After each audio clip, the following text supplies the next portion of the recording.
Ο Γιαννάκης ξάπλωσε στο κρεβάτι και αποκοιμήθηκε. Στον ύπνο του άκουσε τη φωνή του φίλου του Γιώργου, να λέει «Έλα να σου το δώσω». Το πρωί πετάχτηκε σαν ελαττήριο από το κρεβάτι και έτρεξε στο σχολείο. Πάει στο φίλο του Γιώργο και του λέει «Είπες πως θα μου το δώσεις». Τότε ο Γιώργος ξαφνιάστηκε με αυτή τη συμπεριφορά του Γιάννη και το μόνο που έκανε ήταν να τον κοιτάξει περίεργα. Αλλά ο Γιάννης συνέχισε να του μιλάει και να επιμένει να του δώσει αυτό που του είχε υποσχεθεί το βράδυ. Εκείνη τη στιγμή ο Γιώργος έβγαλε ένα κουτί από την τσάντα του και το έδωσε στο Γιάννη ψιθυρίζοντας γεμάτος έκπληξη. «Μα πώς ήξερες ότι ήθελα να σου δώσω κάτι?» «Άκουσα τη φωνή σου το βράδυ και μου το είπε», απάντησε ο Γιάννης. Οι δύο φίλοι έφυγαν από το σχολείο για να δουν τι ήταν αυτό το κουτί που άρχισαν να πιστεύουν ότι ήταν μαγικό με όλα αυτά που είχαν συμβεί μέχρι τώρα. Έτσι λοιπόν έτρεξαν στο δάσος που υπήρχε κοντά στην πόλη τους, γιατί μόνο εκεί δεν θα μπορούσε κανείς να τους δει. Μόλις έφτασαν κάτω από ένα δέντρο, κάθισαν να ξεκουραστούν και προσπάθησαν να ανοίξουν το κουτί.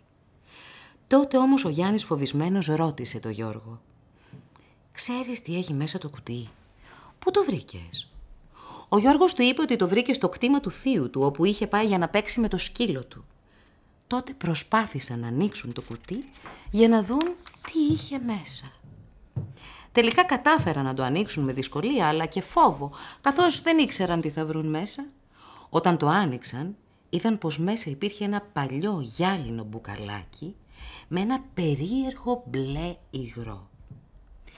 Μέσα στο υγρό βυθιζόταν ένα ραβδάκι κολλημένο στο καπάκι, όπως είναι σε αυτά τα παιχνίδια που φτιάχνεις φούσκες με νερό και σαπούνι. Τα δύο παιδιά δεν έχασαν καιρό και άρχισαν αμέσως να παίζουν με την ανακάλυψή τους.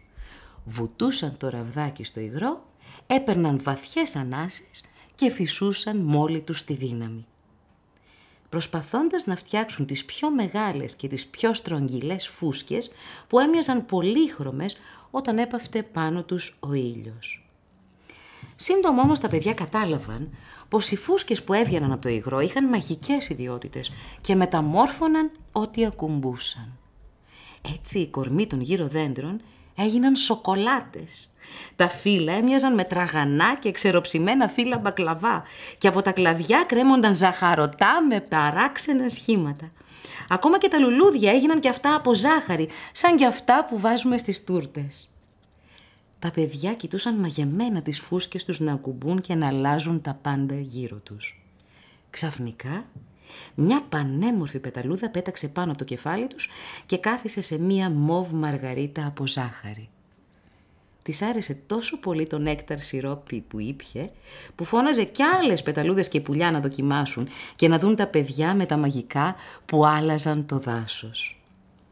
Τα παιδιά έπαιζαν με τις πεταλούδες και τα πουλιά που τους κελαϊδούσαν όμορφα τραγούδια για να τους ευχαριστήσουν, όταν ένα από τα σπουργίτια της παράξενης παρέας τους πρότεινε να πάνε στην πόλη.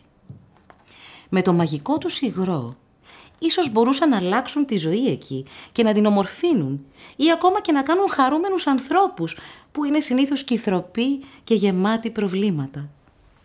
Ο Γιώργος και ο Γιάννης το βρήκαν πολύ καλή ιδέα και έτσι ξεκίνησαν για την πόλη και δεν έβλεπαν την ώρα να δουν αν τα μαγικά τους θα πιάσουν και εκεί. Καθώς περπατούσαν στους δρόμους, σκορπούσαν τις φούσκες τους παντού και όλο χαρά τις έβλεπαν να μεταμορφώνουν και εδώ ό,τι ακουμπούσαν. Οι γκρίζες πολυκατοικίες γίνονταν πολύχρωμες. Τα αυτοκίνητα και οι καμινάδες έβγαζαν ολόλευκο μαλλί της γριάς και τα πεζοδρόμια ήταν φτιαγμένα από πλάκες σοκολάτες, βαμμένες σε όλα τα χρώματα του ουράνιου τόξου.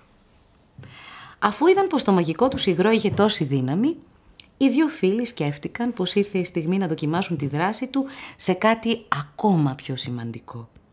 Να δουν αν μπορούν να αλλάξουν τους ίδιους τους ανθρώπους. Έτσι αποφάσισαν να περπατήσουν μέχρι τη γειτονιά τους και να φυσήξουν τις φούσκες τους σε ανθρώπους που γνώριζαν. Φτάνοντας εκεί, πέρασαν από το μανάβικο του Κυρθάνου. Ήταν πάντα γκρινιάρης και συνήθιζε να μαλώνει με τους ανθρώπους που πήγαιναν στο μαγαζί του και κάθε φορά τους έλεγε ότι του λέρωναν και του χαλούσαν τα φρούτα του. Ακόμα και το Γιάννη είχε μαλώσει παλιότερα.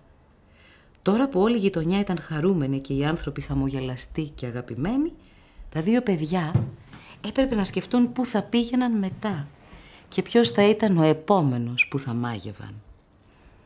Τότε ο Γιωργάκης σκέφτηκε να πάνε στην πλατεία, όπου κάθε μέρα, στο ίδιο παγκάκι, κάθεται ένας κύριος που είναι πάντα μόνος και λυπημένος. Έτρεξαν προς τα εκεί και τον βρήκαν καθισμένο στο γνωστό του σημείο. Ο Γιάννης ανακάτεψε λίγο το μαγικό υγρό, βούτυξε το ραβδάκι καλά-καλά και φύσηξε μια φούσκα προς το μέρος του. Η φούσκα ακούμπησε στον ώμο του και αμέσως ο παράξενος κύριος άλλαξε κι αυτός. Πρώτη φορά τον είδαν να χαμογελάει και σαν να μην έφτανε αυτό, μετά από λίγο τον είδαν έκπληκτη να σηκώνεται και να πηγαίνει προς το απέναντι παγκάκι, εκεί που καθόταν όπως κάθε μέρα μια όμορφη, καλοντυμένη κυρία. Οι δυο τους άρχισαν να συζητούν και να γελούν δυνατά και αποφάσισαν να μην μείνουν ποτέ ξανά μόνοι τους. Τα παιδιά χοροπήδησαν από χαρά που τα κατάφεραν και αυτή τη φορά. Και τότε τους ήρθε μια καταπληκτική ιδέα. Αφού η μαγική τους ανακάλυψη ήταν τόσο δυνατή, θα πήγαιναν στα σπίτια τους και θα έκαναν μαγικά στους γονείς τους. Έτσι σκέφτηκαν θα γίνουν και αυτοί χαρούμενοι. Θα έχουν όρεξη να παίζουν συνέχεια μαζί μας και δεν θα μας ξαναμαλώσουν ποτέ. Άρχισαν να τρέχουν προς το σπίτι του Γιώργου όταν παρατήρησαν κάτι που μέσα στον ενθουσιασμό τους δεν είχαν δει. Το μπουκαλάκι τους είχε αδειάσει. Σταμάτησαν να τρέχουν και κοιτάχτηκαν στεναχωρημένοι. Τι θα έκαναν τώρα χωρίς το μπλε υγρό τους? Πώς θα άλλαζαν τον κόσμο χωρίς τις μαγικές του δυνάμεις? Οι δύο φίλοι άρχισαν να περπατούν αμίλητοι και απογοητευμένοι. Σκέφτονταν και την αντίδραση των γονιών τους, που όπως ήταν φυσικό θα είχαν ανησυχήσει που έλειπαν τόσες ώρες και θα ήταν πάρα πολύ θυμωμένοι. Όταν έφτασαν στα σπίτια τους, τους περίμενε μία ευχάριστη έκπληξη και μάλιστα χωρίς να χρειαστούν τις μαγικές τους φούσκες. Η μαμά του Γιώργου ήταν στην πόρτα με ένα ζεστό σοκολατένιο κέικ. Οι γονείς του Γιάννη τον έσφιξαν στην αγκαλιά τους και τον γέμισαν φιλιά. Η ίδια σκέψη πέρασε από το μυαλό και των δυο τους. Δεν χρειαζόμαστε μαγικά για να αλλάξει ο κόσμος. Το μόνο που χρειαζόμαστε είναι αγάπη.